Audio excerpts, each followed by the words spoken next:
Hi everyone, it's Mo here and welcome to my YouTube channel. Today's video is the Game Week 9 review and looking ahead at my transfer plans. Now, before we get into this video, do me a quick favor. Like, subscribe, and share this video with anyone else that you think might enjoy this content. Right, now you've done that, let's get into the video.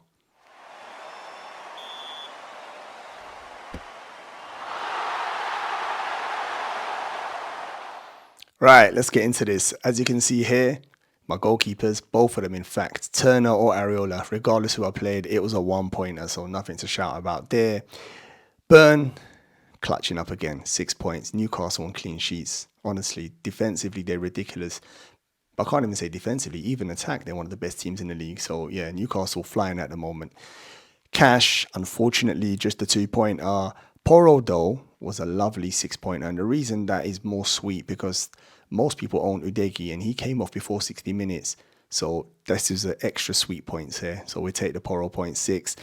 After that, the king, Mohamed Salah. I mean, realistically, the last 2 game weeks, he's blown the captaincy apart. And if you haven't captained him, you felt some pain.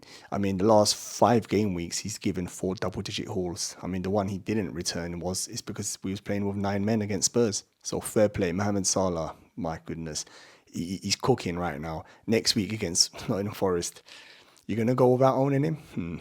After that, we got Neto with 4-pointer. At his price, he just keeps on delivering, so I'm more than happy with him. Then the Spurs midfielders, we got Maddison with 9 points and Son with 14 points. Unreal. Like ridiculous. Spurs fly in and we just need everyone's tripled up on them. It just depends on whether it's Udegi or Poro realistically, or maybe some might have Carlson. But yeah, both of them, in fact, all of them delivering. Then up top, I've got Darwin Núñez with a 4-pointer. I was really looking forward to more points there. I expected more, but he came on as a sub. He didn't start the game, so I was really upset with that. I know the South American trip and he had a good 90 minutes versus Brazil, but he had cramps. I'm not sure if that all affected Klopp's thinking. I'd like to think that's the case because I want to see him starting against Nottingham Forest. So yeah, let's hope that changes. Haaland with what did he get? 8-pointer. You'd want more from someone that costs that much money, but you know what? You'll take it. You need him to deliver double-digit hauls. Start punishing the sellers because yeah, people are selling him. They are. People need to bring Salah in somehow, so they're selling him. And then Watkins, who's turned into R9. Honestly, Aston Villa, unreal, especially at home. 11 straight wins. Unai Emery's doing madness there. And then Watkins, like he's just on fire. In fact, he's become a essential part of our team so far this season. Very difficult to get rid of him. I know we've got Alvarez there as well, but for me, Watkins, easy. I'm happy with him. He ain't going nowhere for now. Bench, pretty bleak. Areola 1, Kabore 1, Lamptey nowhere to be seen, always busted, broken 0. And then we've got McAtee, who I put last sub, got that wrong. He got an assist, didn't he? So 5 points. So yeah, that's the points. It's a 97 points game week. I mean, I was so close to the 100 mark. I would have been, but I'm more than happy. 2 game weeks ago, something like 5.8 million or 6 million. Now it's like 1.8. It's still horrendous, don't get me wrong, but it's a little bit better. I need Salah and the team next week to go again to try and get me somewhere a little bit more respectable.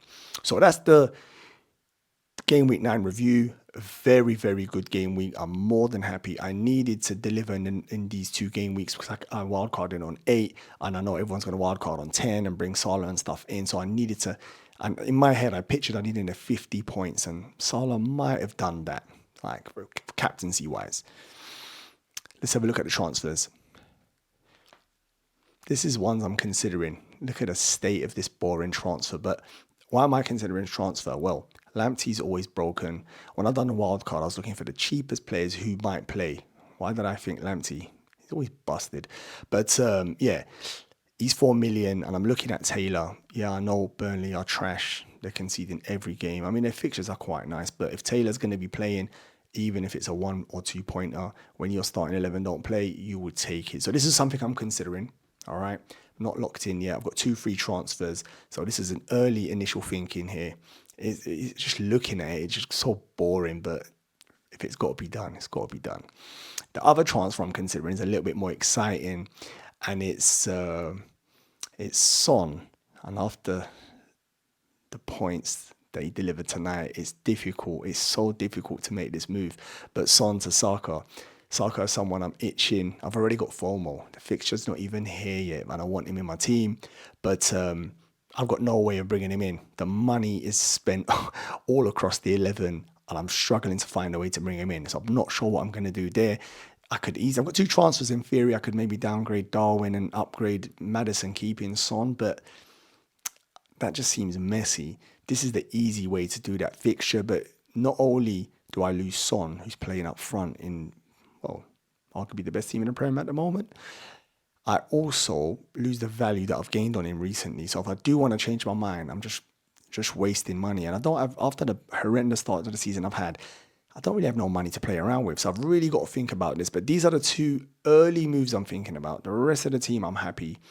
I don't see myself doing anything else. I'll do another transfer video when it comes closer to the deadline, because then I'm going to be really locked in and a bit more closer. And we've got the European fixtures. So something might happen that helps us make up our mind. And when it's weeks like this, you've got 2 free transfers and you're not sure what to do. Sometimes that can come in and really help you out. So that's the moves that I'm thinking about at the moment. So let me know what you think in the comments as well. You think if there's a better move for me in my team. Now, looking forward to game week 10. This is how the team's looking at the moment. Areola in goal. Turner's got Liverpool, so I'm definitely not starting him. So Areola versus Everton. West Ham are going to need to bounce back after that thrashing. Like, simply got battered versus Villa. I mean, even West Ham's goal was very fortunate for Bowen. It was a massive deflection, so it, made it look less painful. But in reality, they were outplayed from start to finish. And then in defence, we're going to go for the same defence I put out last week, and that is Burn versus Wolves. I've got Cash with a lovely fixture to Luton at home, and I've got Porro versus Palace. Bit more trickier that, but potential clean sheet as Palace are a little bit toothless. Then moving into midfield, I've got the double Spurs midfield at the moment, and that's Son and Maddison again playing Crystal Palace away. Not ideal, hence why you could see why I was considering Son to Saka.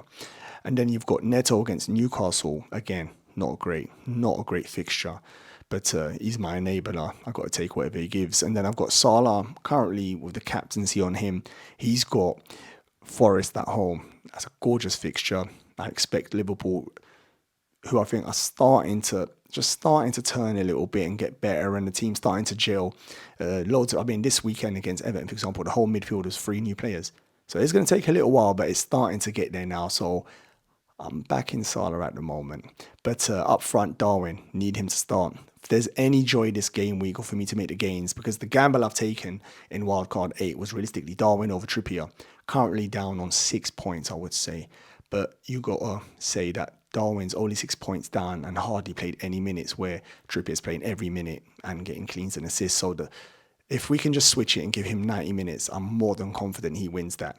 And then I've got Watkins versus Luton at home. That's like captain material. Honestly, captain material. If you're doubting Salah, Son or Haaland, just stick it on Watkins. He's flying at the moment.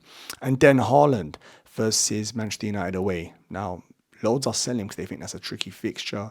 On the contrary to me, I think that's a lovely fixture. I think it's going to be Maguire at centre-back.